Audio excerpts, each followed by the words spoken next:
afternoon, everybody.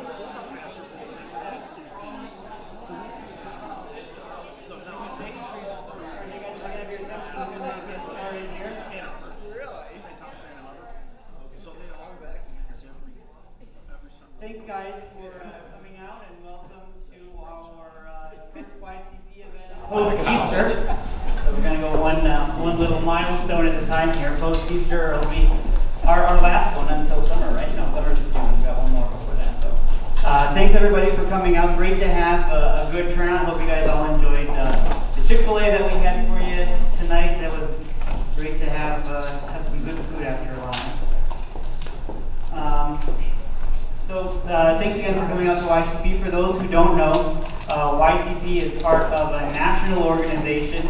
Our headquarters is in Dallas. We were started about 12 years ago. YCP Detroit is the 14th chapter. We just opened our last chapter. Was Atlanta in September, which was number 23. So we've got a great amount of YCP around the country. So if you're ever thinking about traveling for work, go ahead and look and see where you're going for YCP and see if there's a YCP in the area. Maybe you can join one of their events and hear from other executives around the country and how they balance their faith life and learn a little bit from them or learn about other industries as a whole. Before we get started too far, I'm going to bring up Father Jim Grau, our chaplain, and he's going to open us up in prayer. Thanks, Nick. So I've done enough talking during the homily, but this is the seventh time I can reiterate this point, and they say after the seventh time, people absorb it. So remember, in your work life, it is not separate from your spirituality. All right, that's the point I've been making all year. And I just want to make it for the seventh time so it sticks.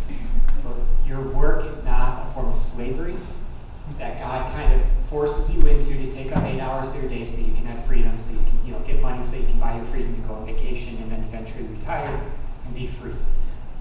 God designed work because it's part of human dignity. It brings people together into community. Even when it is a suffering kind of work, it can still be redemptive if you unite it to Jesus on the cross. So make sure, don't waste those 8 hours. Offer that time up to God. Give it to Him and say, Lord, I want to do this well for your glory. Because you don't want to waste a third of your life not making that part of your spirituality. A little bit of background why I've been pointing this out all year is because one of the things when you look at kind of like why young adults feel disconnected from church, it's always two reasons. One is science, because the church doesn't believe in evolution, or because science kind of oversteps its bounds and starts to teach about morality. So there's that area, science. The other area is, I feel like my faith doesn't have to do with my real life. Right? So this is a crucial problem. And so as you go about, as you talk to your coworkers, as you talk to them about why your faith is important to you, this is going to be important. If you have a healthy sense of how work becomes part of your spiritual life, that's a blessing. The Father, and the Son, and the Holy Spirit. Lord, we thank you for this time together. We thank you for bringing us together. We ask you to bless Frank as he speaks tonight. Please open our own hearts and ears to hear what you may have in store for us, what you want us to take away. And we'll strike each one of us different, so we ask you to send your Holy Spirit to us to guide us. And we trust all this to our Blessed Mother as we pray. Hail Mary, full of grace, the Lord is with thee. Blessed art thou amongst women, and blessed is the fruit of thy womb, Jesus. Holy Mary, Mother of God, pray for us sinners, now and at the hour of our death. Amen. Father, the Son, and the Holy Spirit.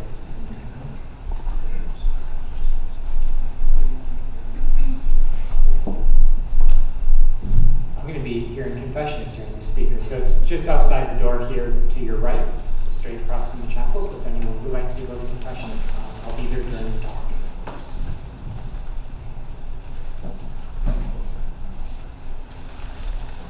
Tonight, when Frank's talking, or even afterwards, we're going to do a question and answer session.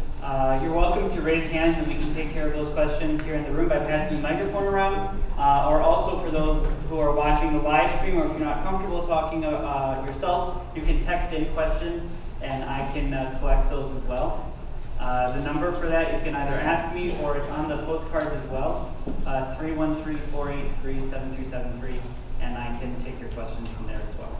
So Frank mentioned beforehand that he might keep the speech part of it a little bit shorter, so we might have a longer question and answer, so feel free to ask anything, and we'll ask whatever we have time for and is appropriate. So a little bit about Frank. He's kind of has a lot of aspirations. What a lot of us did when we started out was he started a job as Kmart.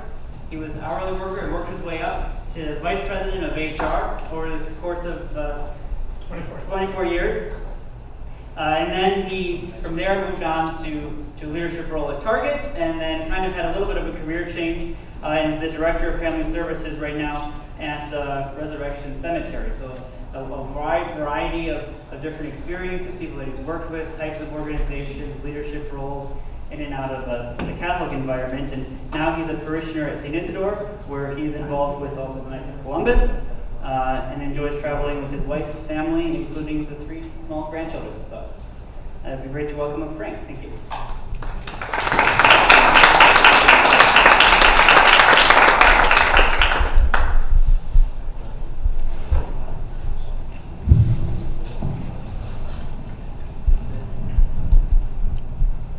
Well, first of all, thank you for having me.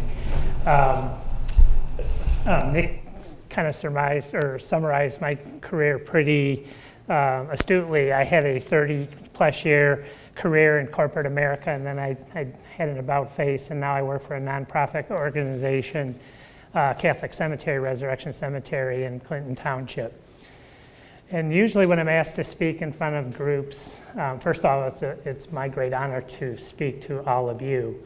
But when I'm asked to speak in front of a group, like I told Nick,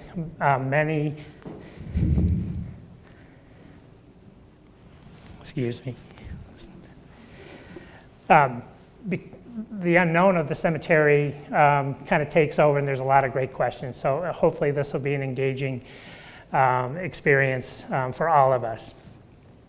And I just want to share that I think speaking in front of a group of young Catholic professionals, and by the way, I consider myself to be a young Catholic professional. I hope that doesn't offend anybody. But it is so refreshing for me to see young people wanting to carry out the workings of the church, because so many people with COVID and anything that's happening in the Catholic Church, people are leaving, and it's just so refreshing to see that the church is in great hands with young people that want to carry on such a great organization and great spiritual healing place to be. So thank you for everything that you do. And like Father said, everybody's profession can be tied to a ministry. I feel that my position right now is absolutely a ministry. My day starts out at 5:45 in the morning, and I walk the cemetery. I walk 4 miles in the cemetery. I pray my rosary, I pray, and then I think about what I'm going to do over the course of the day. When I first started at Resurrection Cemetery as a family service counselor, so I was helping families that had a loss, and there's tragedies, and I had to be the strongest person in the room to try to help the families make these important decisions of where they're going to lay their loved ones to rest. 70% of our sales come from families that pre-plan, and of course that process where people buy their eternal resting spots before they need them is much easier than an unexpected loss or a tragedy or even somebody that just never took care of those needs until the good Lord called their spouse home. So we try to inform and educate people about all the different choices that they have in the cemetery so that they can make those decisions when they're of sound mind. And then when the good Lord does call them home, the family can celebrate a life well lived, and they don't have to make all the important decisions of where we're going to lay mom or dad to rest. So So it's really a teaching role. And again, I like to emphasize all the different options, provide what the different options are to all the families, and then let the family make the decision what's best for them, because there's all kinds of economical different levels of burial, whether you want above ground, in ground, mausoleums, private mausoleums. There's all kinds of choices. So there's a lot of important decisions to make at the time that could be the worst time of your life because you just lost a loved one. So we try to help families through seminars make those decisions ahead of time. So I did have a 24-year career with Kmart, and my last role with Kmart, my position was eliminated as part of the bankruptcy, and I'm sure you all are aware of the trials and tribulations Kmart went through, but I was the director of HR. And then I was the vice president of human resources, and I remember when I got promoted to VP, that my grandma, we come from a long family history of some priests, and my grandmother always wanted me to be a priest. So when I got promoted to VP of HR, the first person I called was my grandmother, and I told her that I'm in corporate America, the closest thing to the priesthood as possible, and that's the vice president of human resources. And I cleared this with Father before. I shared this with you because I certainly don't want to offend a priest, but it really is a calling, a ministry, the moral compass of corporate America, and I really enjoyed that position. Now, I live and breathe being in the cemetery grounds of ministry. When I was family service counselor, I was helping families. Now I have 15 direct reports, and my responsibility is to make sure the people that I have working with me have that same moral compass and that same empathy to help families in need and possibly grieving. So to me, that's an awesome responsibility, and I take it very seriously because it's so important that we help these families when they need the help. So that's kind of a summary of what my responsibilities are. Like I said, normally there's a lot of questions about being a seminarian. If anybody has any questions, feel free to stop me and ask. I'm also very active in St. Isidore's. I'm in the Knights of Columbus, and I wanted to, after I raised my 2 adult daughters, I wanted to give back to the community, and the Knights of Columbus is a great organization to give back to the community through the church.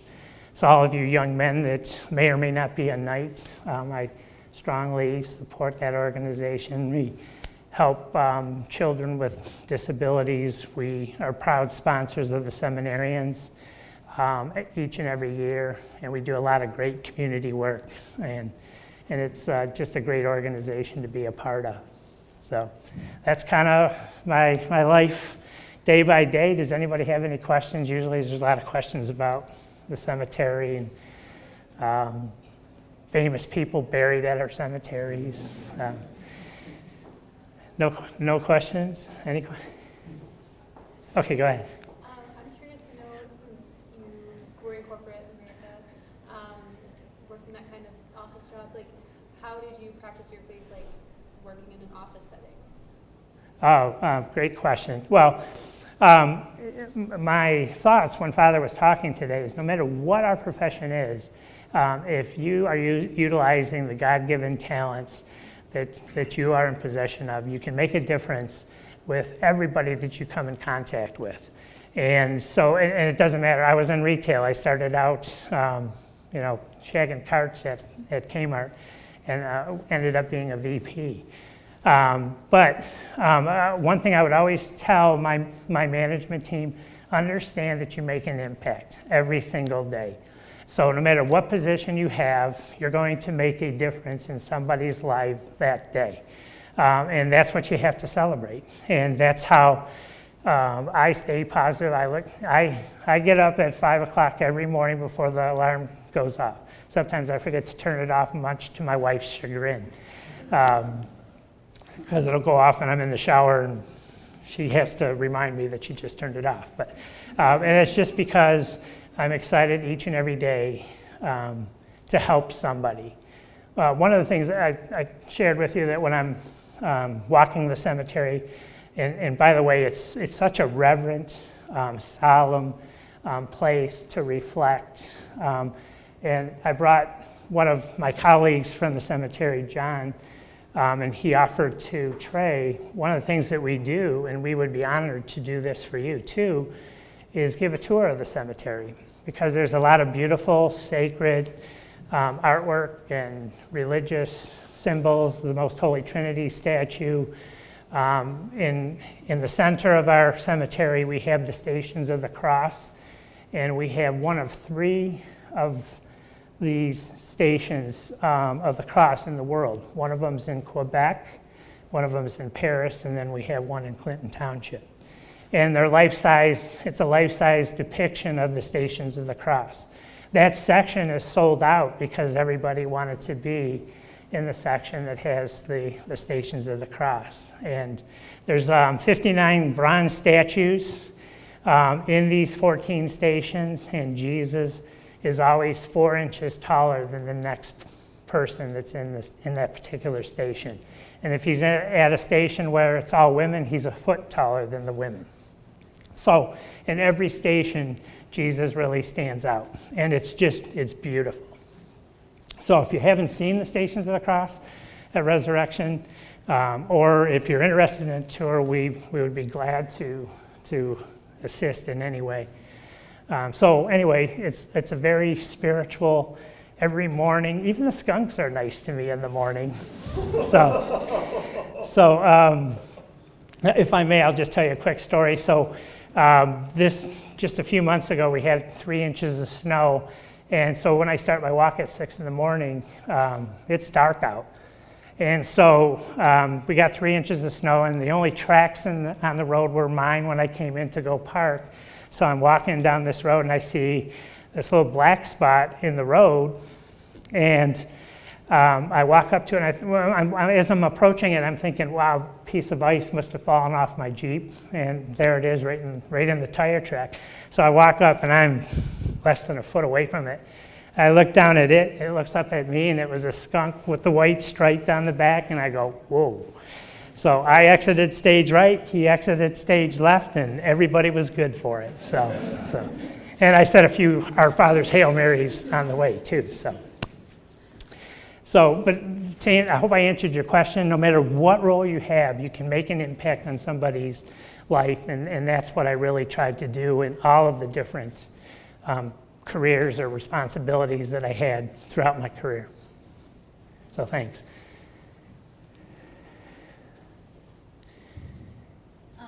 Have you ever come across a situation where it kind of either forced you or you felt pressure to go against your moral compass or go against like what you've been taught?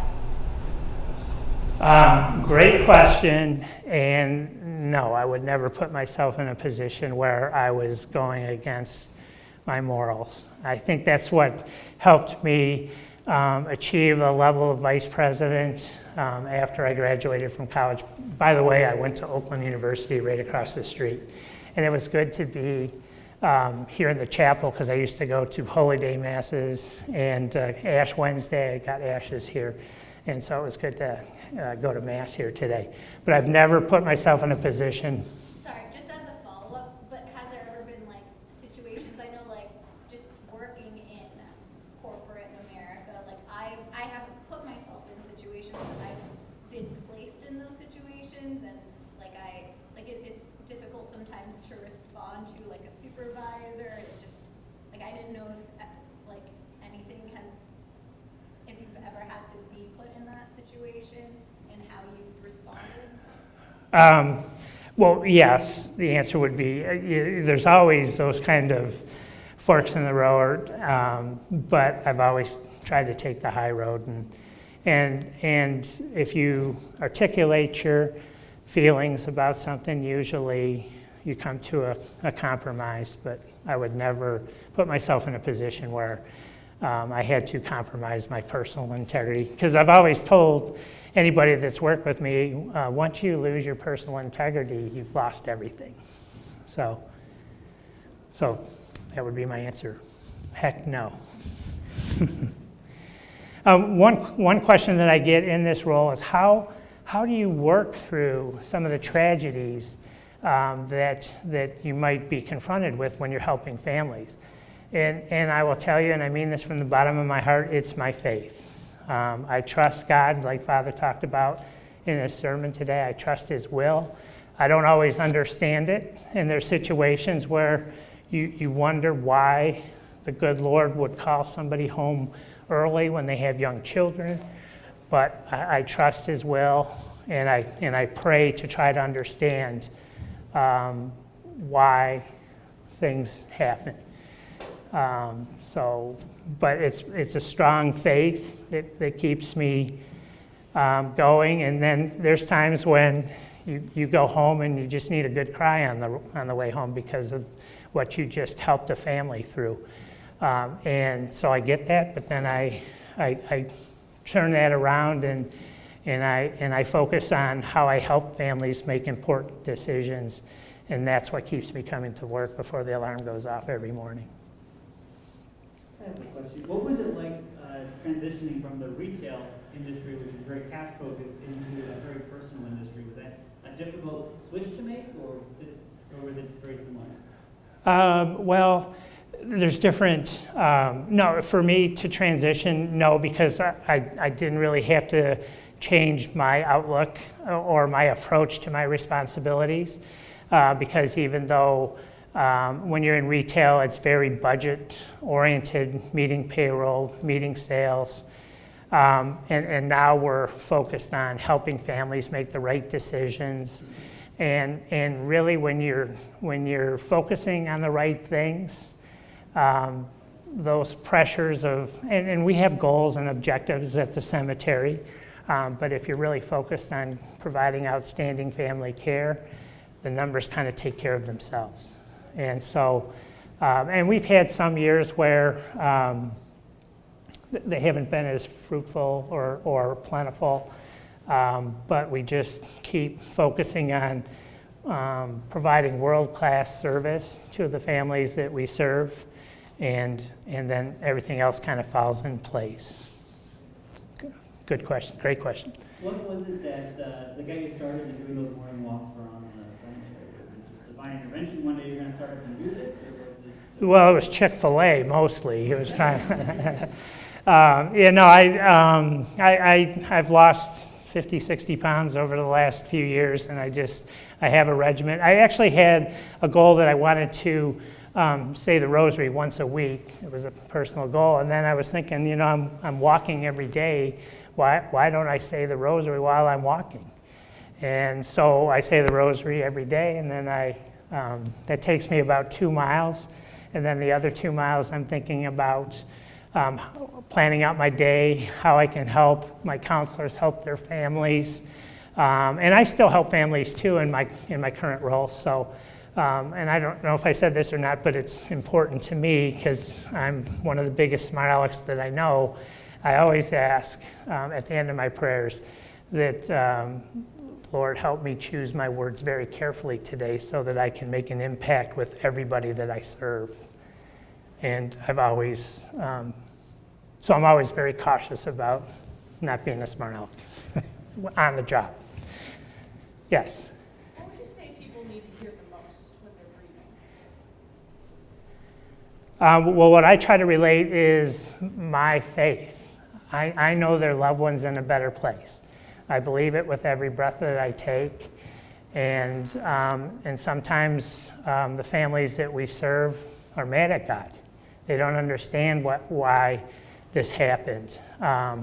So I try to be that glimmer of light in the room for the families so that hopefully it helps them get through this tragic time or this time of great loss, because and we kind of know about the tragedies, but when you're helping a spouse that's been married for 63 years, 70 years, 60 to 70 years, and they've had that person by their side for that long, they hurt just as bad as a tragedy, a car accident or whatever. I will tell you the hardest thing for me to do is to help a family that loses a child that may be the same age as my own children, because it really makes you think about the blessings that you have.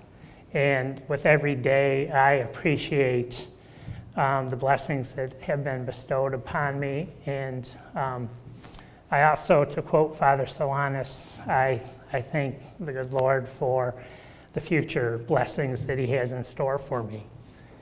So, and by the way, Father Solanus at St. Bonaventure's, I was just telling Trey, the Capuchins down at St. Bonaventure's is a great venue, and I know you have your meetings in different places. And if you want to hear a dynamic speaker, any one of the Capuchin brothers down there will just really make you feel good about your faith and restore your faith in humanity.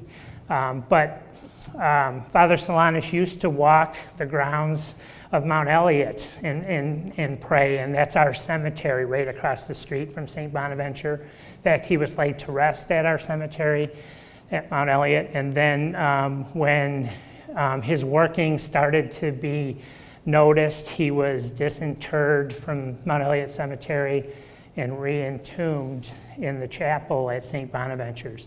And our organization helped with that entire transformation. He was beatified a couple of years ago. Our cemetery personnel helped the priest send artifacts to Rome.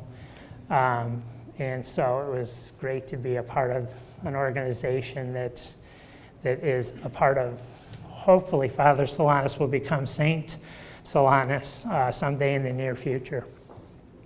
So I would encourage, if you had the opportunity to go to St. Bonaventure's, either as a group or individually, it's an experience that you will cherish. Yes, sir. Good question for you. As someone who's been in HR and dealt with people a lot, I can imagine tact is a strength of yours. Is there a guiding principle or any key points that you would recommend? Because it certainly seems to be an important thing, especially in work environment, like the young lady was talking about. Well, when you're dealing with people and trying to help people, especially in HR, unlike some decisions that require precision decisions on a rapid, timeline, when you're talking about the managing of people, you need to step back, take a breath, and make sure that the decisions that you're making are absolutely what's right for the person, what's right for the organization. So, and I came out of operations before I went into HR, and I think that helped me become a successful strategic business partner. But you have to take a step back and think about it.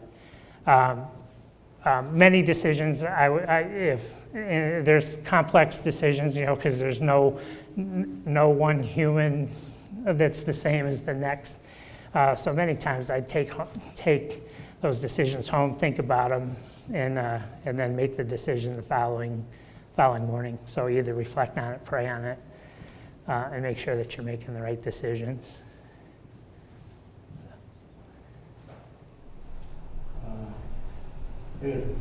Yes.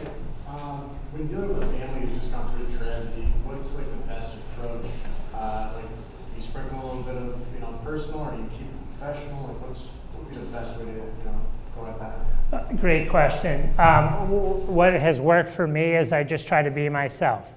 What you see is what you get. I try to be sincere and honest so that I can build trust with that family.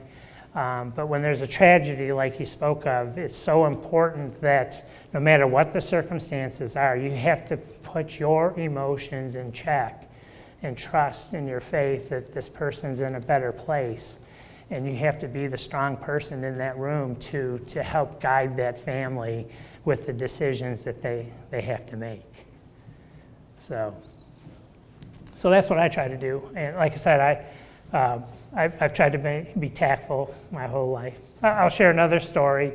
I helped a lifelong friend and his wife make important pre-planning decisions. They wanted to get that, because really, if you make those decisions so that your children don't have to, it's the greatest gift that you can give your family. So I'm helping a lifelong friend. We've known each other since junior high. We go on golf outings together. And if there was somebody else that was a bigger smart aleck than me, it would be Dan. So anyway, Dan and his wife are in the cemetery and they're making decisions, and Dan's laying down on the graves and trying to think if he'll look good there. And I didn't let his joking around, because that's how he was dealing with this important decision. I didn't let him suck me into, Frank on the golf outing. It was all business. Well, so they made their decision. I went back to the office, and we were going to, sell the property or the burial rights. And his wife broke out in tears because of the magnitude of the decision that they just made. And I still, to this day, thank the good Lord that he kept me on the straight and narrow, and I didn't get sucked into goofing around with my lifelong buddy, that I just tried to present the options so that they made the best possible decision. And thank goodness, because I had no idea that these decisions were weighing on her as deeply as they were. So we laugh about it now, but it wasn't funny at the time, and I'm very thankful that I stayed on the straight and narrow. Yes? I have another question. You mentioned that you manage about 15 people. I think some of us manage like 1 or 2, maybe fewer than 5. What tools do you use when it keeps track of 15 people and making sure that they're following kind of your direction and guidance? Okay, so I have 14 family service counselors, and the family service counselors are the frontline people that help all the families in the cemetery, and they're all A personalities. So in trying to lead that team is sometimes like herding cats, because you got 14 A personalities. Again, the best way that I have found is open and honest communication with them, celebrate the wins, but then the worst thing that I can do, and the biggest disservice that I can do to my organization, is not discuss an opportunity for improvement when it needs to be discussed. It's not like a good bottle of wine. It doesn't get better with age. So I try to address the issues immediately in a one-on-one setting, an open communication like we're having here, and then we learn from it, and we leave the room. Hopefully we're singing Kumbaya together, and then we go about our business. So that's what's worked for me in all the levels of all different levels of management that I've been in. Yes, sir. What piece of advice would you give to like your younger self?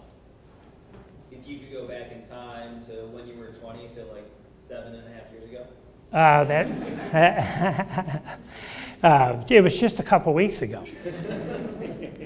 If I could turn back the clock, I was a very ambitious young Catholic professional, and if I could turn back the clocks and start over, I am guilty of probably putting my career ahead of my family at some point.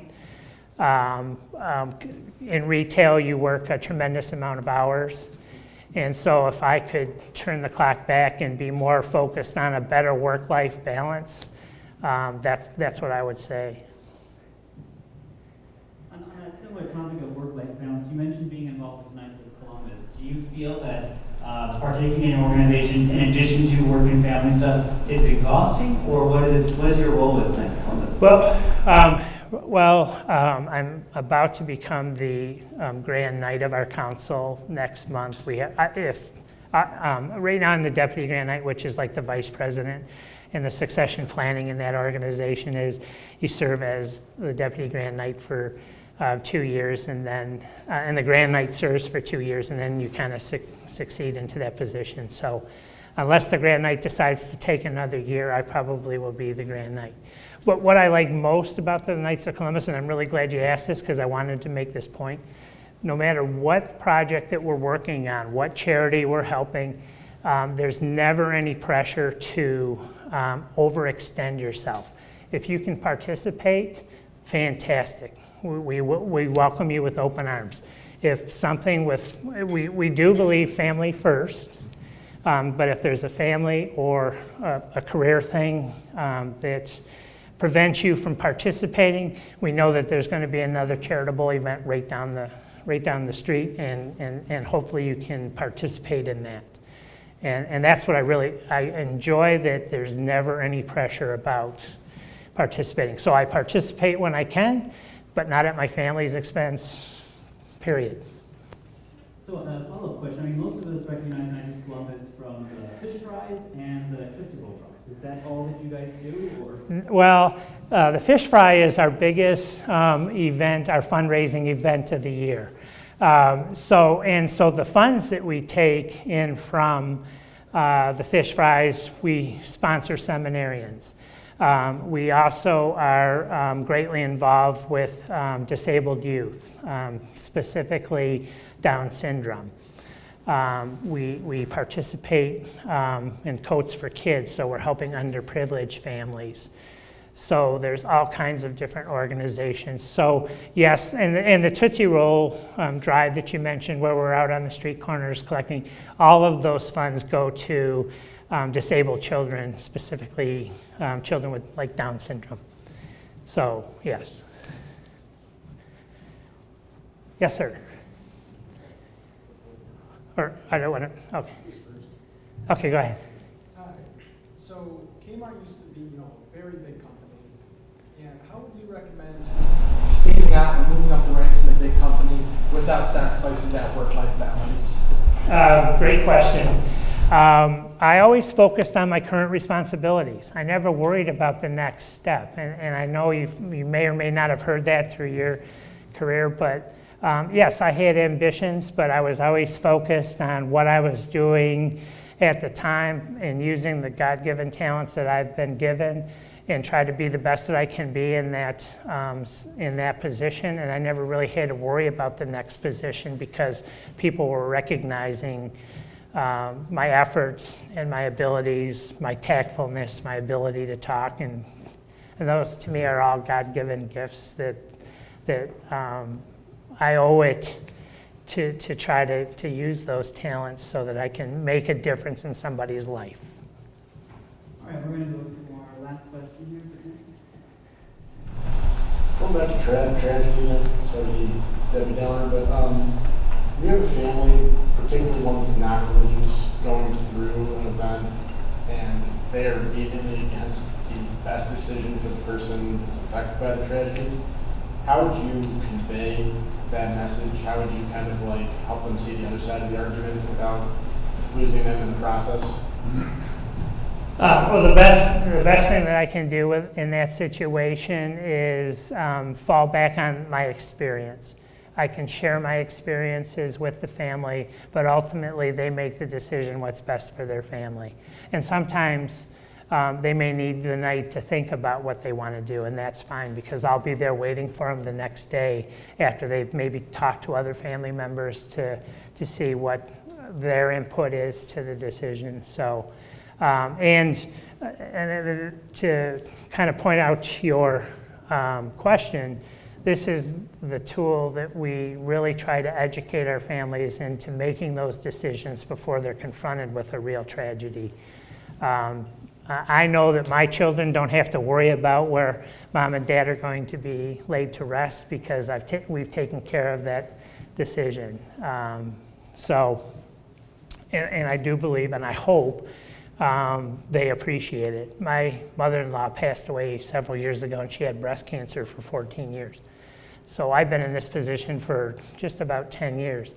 And I asked her one time, and she was in the course of her cancer, did you want to make these decisions now while you still can?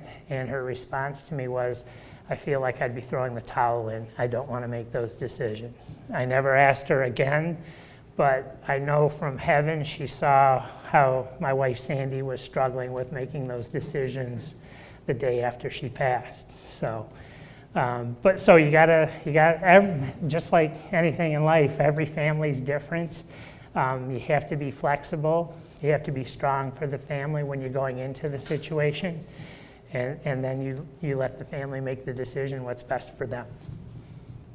I guess to close on a little more positive note, do you have maybe a patron saint or a favorite prayer that you'd like to leave us with?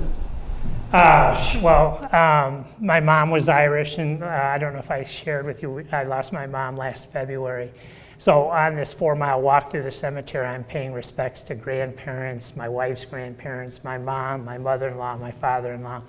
So every morning I say the Irish prayer, and I was just sharing that with John after Mass. I think we were sitting there. But the Irish prayer is, now I'm nervous, so I say it every morning. So it goes, may the road rise up to meet you. May the wind always be at your back.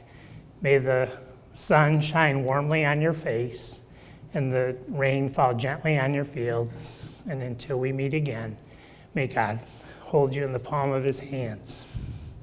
And then amen. And then I leave Mom and go see my mother-in-law. So thank you for asking. Awesome. Well, thank you very much, Frank. We're glad that you're able to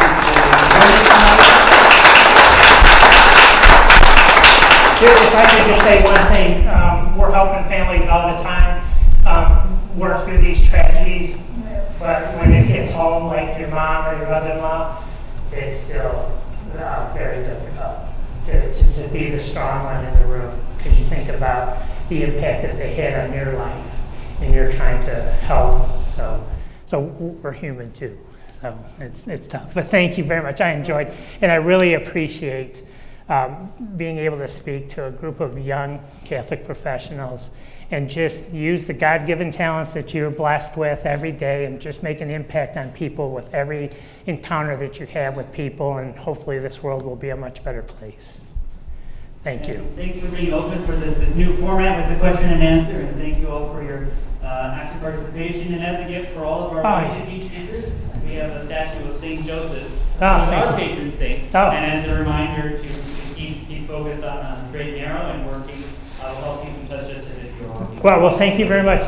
John and I were talking about St. Joseph at dinner tonight with the Pope making this year the year of St. Joseph, and that's my middle name. So it just, everything comes full circle. So thank you. Thank you.